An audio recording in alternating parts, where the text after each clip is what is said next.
In 2026, the online economy is bigger and more diverse than ever.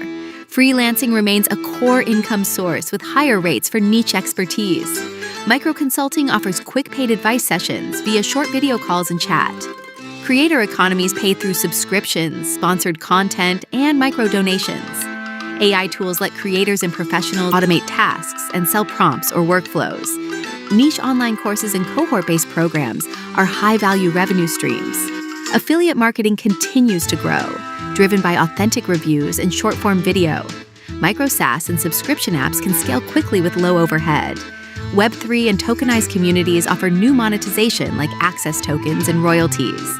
Remote gigs like virtual events, moderation, and customer success are in steady demand. To succeed, pick one or two complementary income streams and focus on consistent value. If you want a starter plan and resources to get going now, click the link below and subscribe for weekly updates.